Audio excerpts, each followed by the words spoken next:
Un rapport hebdomadaire de Coinbase est sorti pour nous dire qu'il pressent une baisse de la pression vendeuse sur BTC. Qu'est-ce qu'on veut dire par là? On a eu plusieurs épisodes, crash de FTX, crash de je ne sais combien de protocoles, des gens qui se sont liquidés sur Hero Capital, Genesis, patati patata. Suite à ça, on a eu le TF Bitcoin qui a fait que Grayscale, qui était dans une position assez délicate, notamment avec Genesis, a commencé à proposer la conversion de son produit GBTC vers de l'ETF, enfin se débarrasser du GBTC tout simplement, donc de la pression vendeuse constante. Et là, ça semble se calmer. Donc, qui dit moins de pression vendeuse, si face à ça, il y a de la pression acheteuse, ça pourrait signifier de la montée de prix. Alors, on n'est pas devin, bien entendu.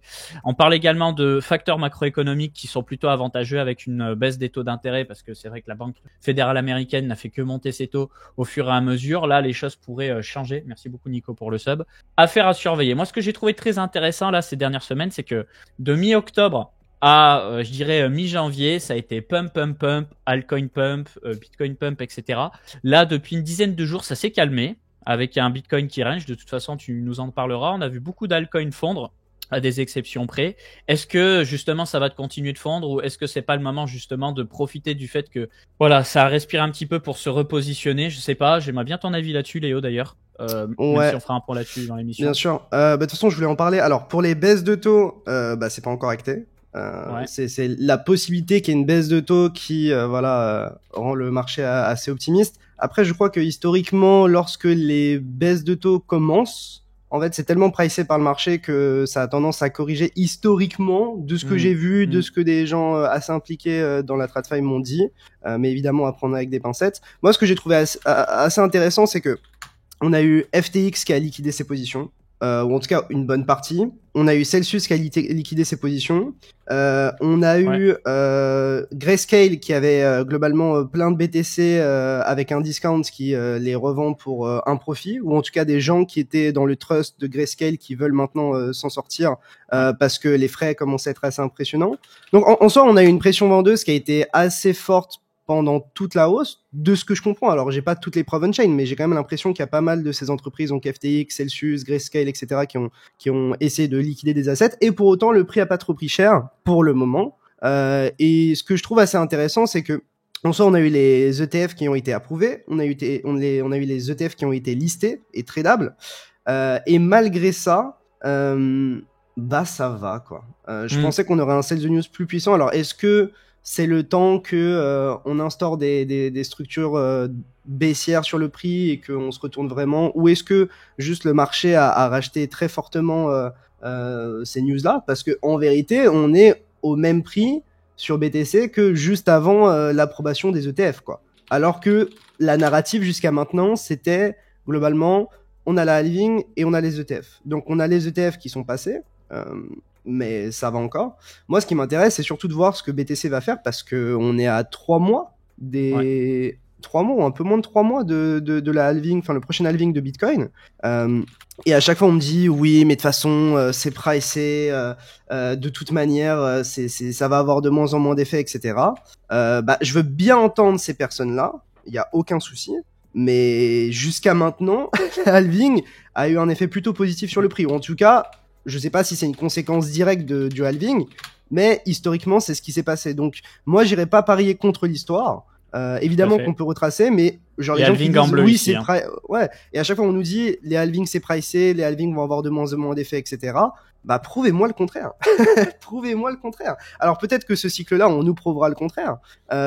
Mais je trouve que j'ai l'impression que c'est un popular take, en tout cas c'est une opinion plutôt populaire de dire le halving va avoir de moins en moins d'effets, c'est pricé, blablabla, alors que historiquement on n'a rien pour étayer ces propos-là, à mon humble avis. Donc je sais pas ce que vous en pensez dans le chat, en vrai je suis plutôt chaud d'avoir vos retours, mais c'est vraiment la sensation que j'ai, quoi. Cette fois-ci, c'est différent et jusqu'à maintenant, c'est pas différent. Ouais. Alors d'ailleurs, généralement, ça commence à se reprendre un peu avant le halving, hein, d'ailleurs. Alors ce qui se passe, c'est qu'à chaque fois, en fait, la baisse de prix depuis le top du cycle précédent est violent. Pardon. Et ça se reprend. Donc la dernière fois, c'était le crash Covid. Et puis dès qu'il y a eu la fin du crash Covid, ça s'est bien repris. Là, on a eu le crash FTX, ça a bien fondu. On a eu ce qu'on peut appeler peut-être le bottom autour des $16 000 fin 2022. Alors, est-ce que c'était le bottom? Est-ce qu'on va revenir chatouiller des $30 000, des $25 000? On n'est pas devin. Mais Ouais. En tout cas, ce qui est assez intéressant, c'est qu'on dit toujours que un marché est haussier lorsque les news négatives ne font pas d'effet et que les news positives font de l'effet, et qu'un marché est baissier lorsque les news positives ne font aucun effet et que les news négatives font de l'effet. Et là, qu'est-ce que je vois? Je vois le sell the news sur les ETF qui n'en est pas vraiment un pour l'instant, ou en tout cas on a eu un petit retracement de 20%, enfin de 18 je crois, quelque chose comme ça, 18-19, mais Ouais. ça aurait pu être un peu plus dramatique. Et on a quand même des bitcoins de Grayscale qui sont déposés en masse sur la custody de Coinbase, ou même sur des exchanges pour les vendre. Donc est-ce que ces BTC sont vendus? Je sais pas. Enfin peut-être qu'il y a des sources pour le valider, pour le certifier, mais en tout cas t'as un marché qui rebondit alors qu'on est en train de nous dire il y a des milliards de dollars, ou en tout cas des centaines de millions de dollars qui sont déposés pour potentiellement de la vente. Donc pour moi actuellement c'est plutôt un marché qui est fort. Après techniquement, graphiquement, c'est autre chose, dans le sens où moi j'ai toujours des targets un peu plus bas, etc. Mais si on commence à casser les 44 500, les 45 000 dollars, et qu'on n'a pas de structure de retournement dans cette zone-là, il y a un monde où ça va straight up. Donc je pense qu'on va être vite fixé. De toute façon, j'en parlerai un peu après. Mais enfin voilà, sur BTC, Rien de Ethereum, trop on est juste inquiétant, dans des quoi. ranges, on consolide après le mini sell the news des ETF. Et pour moi, ce qui va être assez intéressant, c'est Ethereum, parce que en fait, on a le halving de Bitcoin qui arrive. Je pense que Bitcoin peut encore gagner de la dominance jusqu'au halving. En tout cas, ça me semblerait pas totalement déconnant. Et s'il gagne de la dominance et que le marché dump pas, c'est probablement que Bitcoin pump. Et du coup, de ce fait-là, peut-être que le marché pourrait se dire, ok, les ETF c'était pas si bearish que ça. Et du coup, les gens pourraient se dire, ok, ça fait vraiment sens de se placer sur la narrative ETF de Ethereum. Surtout que Ethereum a bien retracé depuis son top récent. Encore une fois, j'essaye pas de timer absolument tout, hein, mais moi j'ai acheté des Ethereum en spot pour les mettre en restaking. Si Ethereum fait moins 50%, je m'en fous, mais au moins j'ai un petit bac dans le train en restaking avec un yield supplémentaire avec les points d'Eigenlayer, etc. Et si jamais ça commence à accélérer sur cette narrative ETF Ethereum, je serai placé, parce que en fait cette narrative là on nous a parlé, ça pump super violemment et ça dump. Je vais y J'étais venir. le premier critique dessus, tu sais, j'étais en mode ok, mais bizarre la narrative, alors Je vais y venir. que on avait pas mal d'éléments pour pump. Mais je me demande si maintenant qu'il y a moins de gens sur Twitter qui parlent de cette narrative ETF Ethereum, est-ce que ce serait pas le play en fait. En tout cas, c'est Ouais. ce à quoi je réfléchis à haute voix. Parce que là aujourd'hui sur Twitter ça parle plus du tout des ETF Ethereum, hein, et ça parle plus du tout d'ETF, hein, tout court. Donc je me demande si c'est pas ces moments-là où il faut prendre du recul et réfléchir à tout ça. J'ai beaucoup parlé, mais il y a pas de souci. Bah écoute, on va continuer d'accumuler les éléments. On a beaucoup d'actualités, mais je pense qu'elles sont vraiment intéressantes cette semaine, les actualités, notamment avec FTX qui annonce le remboursement complet de ses clients, mais il y a un mais, et renonce au redémarrage de l'exchange. Alors déjà, il y aura pas d'FTX 2.0. Donc pour le moment, le token FTT n'a toujours aucune valeur. Pourtant, il s'échange quand même sur les marchés. Il n'est pas tombé à zéro. Il a pris une claque avec l'actualité, mais pas une giga claque non plus. On va regarder ça tout de suite. Cours du FTT depuis un mois, il a pris un petit de 8 à 1.7, ouais. Tu vois, donc ouais, il a quand même, il a pris quand même une claque. Putain, j'avais pas fait gaffe, quand même. Mais il a toujours de la capitalisation. Hein. On est quand même sur une FDV de 600 millions, capitalisation de 560 millions pour un truc. En tout cas, moi, j'irais plus y toucher, mal, hein. Ouais. Parce que jusqu'à maintenant, il y avait un peu ce play de FTX se relance, le FTT, blablabla. Maintenant, j'ai juste l'impression que le FTT n'aura plus d'utilité. A priori, de ce qu'on nous communique officiellement, hein, peut-être qu'on va nous faire des folies, hein, mais en tout cas, c'est l'impression que j'ai. Et du coup, s'il n'y a pas cet espoir-là, et qu'en plus de ça, FTX est le plus gros détenteur de FTT, est-ce qu'ils vont les vendre? Est-ce qu'ils vont les garder jusqu'à zéro? Je sais pas. Mais en tout cas, pour moi, il y a plus de downside que d'upside actuellement, fondamentalement. Alors après, encore une fois, le fondamental avec moi, vous connaissez, hein, mais oui, bah après, bon, quand il est question du FTT, je pense que tu connais bien ton sujet quand même, fondamentalement. Ouais. Après, ce qui était intéressant, c'est Arthur Hayes qui nous faisait une espèce de prédiction qui, au final, bon, ben là, pour le moment, le FTT, c'est niette. Bref, long story short, nous, on n'y touche pas. Ça pue des fesses, on va quand même surveiller, mais là, pas très intéressant. Et donc, du coup, FTX qui annonce le remboursement complet de ses clients, il faut comprendre que remboursement complet, oui, mais au prix daté de novembre 2022, c'est-à-dire quand le marché a dévissé complet. On se retrouve donc avec un BTC remboursé autour des $18 000, un ETH à $1 300. Alors, c'est sûr, pour ETH, vaut mieux $1 300 cuissant, je suis d'accord.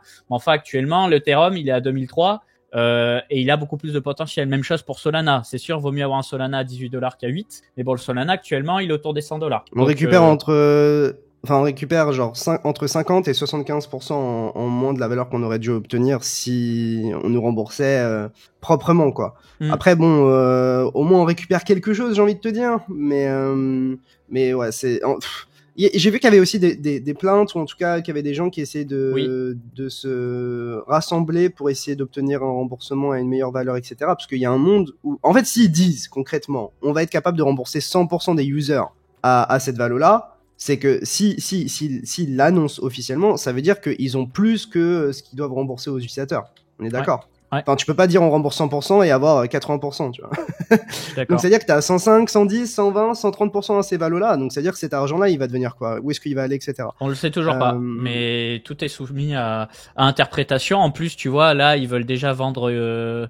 Alors, ils disent ces parts, 1 milliard. Est-ce que c'est toutes les parts pour 1 milliard ou est-ce que c'est une partie des parts? Je sais pas. Je sais plus. Je crois qu'il était question de 8 ou 9% des actions disponibles dans la boîte. Je sais plus s'ils avaient eu plus que ça. Peut-être que des gens dans le chat ont l'information. Ce serait vraiment. Parce qu'ils avaient mis quoi? Ils avaient mis 150 millions et le truc il a fait fois. Ouais, bah c'est peut-être toutes leurs parts en fait. Je serais tenté de dire que c'est toutes les parts. En tout cas, pour ceux qui n'ont pas l'info, Anthropic c'est une boîte spécialisée dans l'intelligence artificielle. FTX a investi dedans avant son crash et la boîte elle a pris énormément en valorisation. Donc du coup ils sont sur une belle plus-value et là ils veulent dégager leur plus-value pour justement récupérer des liquidités. Maintenant on va parler d'Ethereum. Toi t'aimes bien me parler d'ETF Ether. Moi j'aime bien parler de proto donc sharding. Donc voilà pour vous résumer comment ça se passe sur Ethereum. Il y a plusieurs testnets. On a eu un premier testnet Go Early où justement le dernier hard fork est passé mi-janvier. Cette semaine, on a du coup le deuxième testnet Sepolia où ça s'est bien passé. Il nous reste donc un dernier testnet qui s'appelle Oleski. On va essayer de pousser ce hard fork en sachant que c'est prévu pour le 7 février, je crois, aux dernières nouvelles. Et donc, si ça se passe bien, si cette nouvelle mise à jour du client passe correctement sur tous les testnets, ils vont pouvoir préparer justement le passage sur le mainnet. Donc, au final, comme attendu, je pense que ça va se passer en mars. Donc, en mars, Ethereum sera beaucoup plus optimisé pour les roll-ups. Et donc, derrière, les roll-ups vont pouvoir reporter le coût des transactions sur leurs utilisateurs. Alors, je répète souvent la même chose, mais je sais que c'est pas bien cerné pour tout le monde. Ce qu'il faut bien comprendre, c'est que après cette mise à jour sur Ethereum en mars, potentiellement, eh bien, on va avoir des frais de transaction beaucoup plus bas sur les roll-ups. Et là, je parle uniquement de la mise à jour sur Ethereum. Si en plus de uniquement ça, sur les roll-ups. Voilà. Si en plus de ça, les roll-ups commencent à faire des bidouillages pour stocker une partie des données sur du Celestia, etc., etc., les frais vont encore baisser. Par contre, il y a un nouveau débat, et ça, c'est Abdel qui m'en a parlé, c'est qu'aujourd'hui, pour qu'un layer 2 soit considéré comme un roll-up sur Ethereum, il faut impérativement que les données de preuve et les données de transaction soient stockées sur Ethereum. Qu'est-ce que ça veut dire? Ça veut dire que si une partie des données est stockée sur Ethereum, une autre partie est stockée ailleurs, type Celestia ou autre, eh bien ça s'appelle plus un roll-up. Ça s'appelle soit un Validium, soit un Celestium, peu importe. Et donc il y a toute une décision politique par rapport à ça. Donc par exemple, tu vois, on va y venir, mais tu as Starknet qui a annoncé un partenariat avec Celestia, tu vois, un petit peu plus bas, pour ses Layer 3. Pourquoi? Parce que justement, Starknet souhaite rester un roll-up d'Ethereum. Donc, le stockage au niveau du roll-up Starknet, ça reste purement Ethereum. Mais si des développeurs veulent utiliser la stack technique de Starknet pour créer des Layer 3 en surcouche de Starknet et stocker une partie sur Celestia, ils le peuvent. Mais à ce moment-là, ça s'appellera plus des roll-up. Ça s'appellera des Celestium, des Validium, etc. Ce que je veux dire, c'est que en soi, genre pour qu'on soit vraiment dans la vision d'Ethereum, faut que absolument tout soit stocké sur Ethereum pour ce qui concerne les Layer 2, ou en tout cas la majorité, et qu'à partir du moment où tu déportes des choses, bah t'es plus considéré comme un roll-up, et que du coup, eux, ils préfèrent le faire sur un Layer 3 pour rester un vrai roll-up sur le Layer 2. Voilà, pour que tu t'appelles roll-up, tout est sur Ethereum. Dans la vision d'Ethereum, il y a du stockage off-chain, d'où ce que je montrais juste avant, les Validium, etc. Ça aussi, hein, c'est des trucs dont Vitalik a parlé il y a très longtemps. Ça reste dans la vision d'Ethereum, mais ça s'appelle plus un roll-up. Ensuite, alors ça, franchement, la news, elle est folle. Tether annonce des profits records de 2,85 milliards de dollars pour un trimestre. Pour un trimestre. C'est-à-dire que les gars... Avec notre argent. Les gars, cette année 2023, ils ont fait un profit de 6,2 milliards. Au calme. Les gars déglinguent... C'est plus que des exchanges. Les gars déglinguent des banques et des exchanges. Donc, pour ceux qui se posent la question, comment ils font de l'argent? Bah, en fait, ce qu'ils font, c'est que pour créer du Tether, eux, ils encaissent des dollars de différentes façons, sous forme de cash, sous forme de bons du trésor, sous forme de différents produits estimés en dollars. Et ensuite, ces produits, ils les font travailler. et il génère un rendement, je sais pas, 1, 2, 3, 4% à l'année, peu importe. Sauf qu'aujourd'hui, Tether, c'est plus de 100 milliards de dollars de capitalisation. Donc, quand tu fais 1% de 100 milliards, bah, tu fais quand même 1 milliard, copain. Donc, les gars, ils Bear mangent market bien. ou pas, il mange en fait, alors que tout le reste de l'écosystème est en PLS, c'est ça qui est fou. Et regarde le sourire qu'il a sur sa PP, est-ce que c'est pas magnifique? Franchement, c'est le plus beau sourire Gros, que j'ai regarde jamais le... vu, gros. Gros, regarde, c'est un sourire à 2,8 milliards de dollars, frérot, ça. Gros, c'est... Non mais regarde, gros. Il se Oh régale, là le là, je petit, il suis se régale. bien. Là, il est bien. Mais en tout cas, pour un stablecoin sans aucune transparence, dont on nous annonce Non, la faut mort doser. depuis presque Oui, 10 ans, il est bien. il est bien. C'est un truc de fou, les gars. Et ce Et qui est bien, c'est que on a des bitcoins maximalistes à la tête de cette boîte. Ou en tout cas, des mecs qui sont très pro bitcoin, etc. et qui alimentent le Ponzi en achetant plus de bitcoin avec ces profils-là. aujourd'hui, Tether n'est pas transparent. Aujourd'hui, Tether, nous ne savons pas comment c'est backé. On a des gens qui se justifient à longueur de temps pour nous dire oui, c'est du solide, etc. Preuve à l'appui, effectivement, ça s'est jamais effondré, mais on ne sait pas comment c'est backé. Nous ne On sommes sait qu'il y a des pas. treasury bills, on sait que, tu vois, on sait quand même que c'est placé dans des bons du Trésor américain et que c'est parmi les plus gros détenteurs au monde de bons du Trésor américain. Déjà, mais je crois qu'ils avaient officialisé leur relation avec le FBI et pas la CIA, mais avec le Oui, FBI de mémoire. oui. Mais ça m'étonnerait pas qu'il soit cul et chemise avec l'État, parce que pour faire deux, enfin, genre, je crois que c'était plus que JP Morgan sur ce trimestre. Donc penser qu'ils sont pas cul et chemise avec l'État américain d'une certaine manière, ou en tout cas qu'ils collaborent à 100%, c'est se mettre un doigt dans l'œil. Après la question c'est qu'est-ce que ça va devenir, est-ce que c'est safe, etc. La question, c'est que non, c'est pas safe. Je vous le dis, c'est bien, on s'en sert. Ne dormez pas sur vos deux oreilles en mode j'ai de l'USDT sur un ledger. Cet argent, il est intouchable parce que vous n'êtes pas à l'abri d'une dinguerie.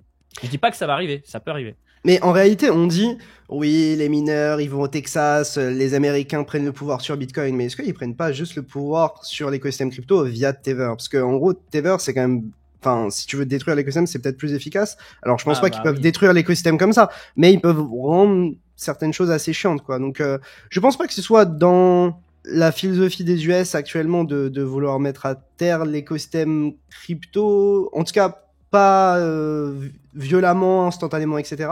Mais en tout cas, ils prennent la main dessus entre le mining et Tether, c'est sûr. Hein. Ensuite, qu'est-ce qu'on a? Donc, on a Avalanche, donc Avalabs, l'entreprise derrière Avalanche, qui présente Vrix, qui est une solution de scalabilité. Alors, c'est très technique. Je suis pas du genre à vous balancer une info sans dig. J'essaie de dig, mais là, niveau technique, ça me dépasse. Je vous ai quand même laissé une vidéo pour en parler. Et je vais vous dire quand même de ce que j'ai cerné. Donc, HyperSDK, c'est quoi? HyperSDK, c'est une boîte à outils pour les développeurs pour créer des blockchains basées sur la stack technique d'Avalanche. Donc, vous pouvez créer votre propre blockchain avec votre propre machine virtuelle, votre propre langage de programmation, votre propre gestion des données, transactions, base de données, patati patata. Et donc, en fait, Vrix, c'est quoi? C'est un nouveau système de gestion des transactions à bas niveau. Donc, ce qu'il y a d'intéressant dans ce papier, c'est qu'il se compare à beaucoup de concurrents. Donc, il se compare à la blockchain Flow, il se compare aux intégrations de Sui, Aptos, mais aussi on a, comment ça s'appelle, Aleph Zero, etc. Bref, ils nous font vraiment le tableau de tout le monde, des différentes intégrations pour essayer de proposer plus de transactions par seconde. Et ensuite, ils nous parlent de comment ils gèrent eux. Donc ça, c'est à peu près ce que j'en ai compris. J'en ai discuté avec Gourou, qui est un peu spécialiste Fonda Avalanche, et il m'a dit que c'est bien sur le papier, ça propose jusqu'à 100 000 transactions par seconde, soi-disant, mais dans les faits, ça veut dire quoi? Ça veut dire que si blockchain il y a en utilisant Vrix, ça va être un set de validateurs extrêmement limité, avec des machines de guerre en termes de processeurs, RAM, connexion Internet, etc. Donc un truc ultra centralisé. Donc comme la BNB Chain. Ouais, donc ça va pas être, exactement, ça va pas être un truc qui va être déployé sur tout l'écosystème Avalanche. Ça va être un truc qui va être déployé sur certaines blockchains pour des cas d'usage très spécifiques. Après, c'est toujours pareil, c'est une tech, on va dire plus ou moins open source, enfin même open source, je pense, donc qui pourrait être utilisé par d'autres écosystèmes. L'effet d'annonce est intéressant, mais dans les faits, ça va pas avoir beaucoup d'impact à court moyen terme sur Avalanche. Et d'ailleurs, on le voit, hein, Avax aujourd'hui est, je crois, 10e. Ouais, 10e sur CoinMarketCap. Le prix n'a pas bougé en 30 jours. Ça, c'est un stablecoin en ce moment, Avalanche. Quoi d'autre dans les actualités? Alors oui, ça, franchement les gars, on nous traite à peu près toutes les semaines de Maxi Solana, mais c'est pas grave, on assume les gars. Aujourd'hui, Jupiter a dépassé Uniswap en termes de volume. V3 Ethereum. Parce que si tu combines tous les Uniswap sur toutes les chaînes, etc., il faut dire, ça se joue. Mais voir Uniswap est au-dessus. Mais quand même, des parts de marché de zinzin. Pourquoi? Parce que c'est un bon produit, les gars. C'est-à-dire qu'Uniswap est un superbe produit. Uniswap a un nombre incalculable de choix de jetons. Donc, ils ont une place indispensable dans l'écosystème Ethereum. Mais aujourd'hui, Jupiter a une place indispensable dans l'écosystème Solana. Et le truc, c'est que comme c'est du Solana, c'est des transactions qui coûtent absolument rien en termes de frais, avec une finalité des transactions de quelques secondes, parce que la finalité, elle est de l'ordre de quelques secondes sur Solana. La finalité d'une transaction sur Ethereum, elle est de 12 minutes et demie, à peu près. C'est-à-dire que vous appuyez sur le bouton swap sur Ethereum et vous attendez 12 minutes avant d'être capable de pouvoir réenvoyer les fonds ailleurs. Quand même super chiant. Moi, enfin, en vrai, Ethereum, tu fais ton swap, tu peux envoyer les jetons assez rapidement. 12 minutes 30. En fait, pour moi, le truc, c'est que la grosse différence pour moi, et j'ai l'impression que les gens ont du mal à le saisir, et peut-être que c'est moi qui comprends mal les choses, mais c'est que, en fait, Jupiter, pas vraiment comparable à Uniswap d'une certaine manière. Pour plus de choses. Parce que Uniswap, en fait, genre, offre de la liquidité. Genre, les gens mettent de la liquidité sur Uniswap et derrière permettent aux gens de swap. Mais en fait, Jupiter, c'est pas du tout ça. Jupiter, ils font de l'agrégation des pools de liquidité qui sont disponibles. Donc, en fait, t'as d'un côté un agrégateur et d'un autre côté un truc qui te permet de swap mais qui fournit lui-même sa propre liquidité. Et pour moi, la proposition de valeur, elle est pas du tout la même. D'un point de vue utilisateur, c'est très similaire et c'est pour ça que les gens, en fait, les comparent. Mais en soi, pour moi, c'est pas la même chose. En vrai, Jupiter ne serait jamais aussi fort s'ils avaient pas les Orca, les Meteora, les trucs, tu vois, les Radium, les trucs comme ça. Je sais pas si c'était Radium, mais si, toujours, regarde, on les a là. Donc, genre, pour moi, la comparaison, en vrai, la comparaison à Jupiter, c'est un one inch ou un paraswap, en vrai, en réalité. Ensuite, on a le cofondateur de Ripple qui s'est fait pirater un paquet de ses wallets. Il s'est fait pirater l'équivalent de 213 millions de XRP pour un peu plus de 112 millions de dollars. Ça fait pitié, si on demande mon avis, ça fait vraiment pitié. Du coup, déjà, petite perte sèche de plus de 100 millions. Bon, lui, il a pris contact avec les exchanges, mais le mal est un peu fait.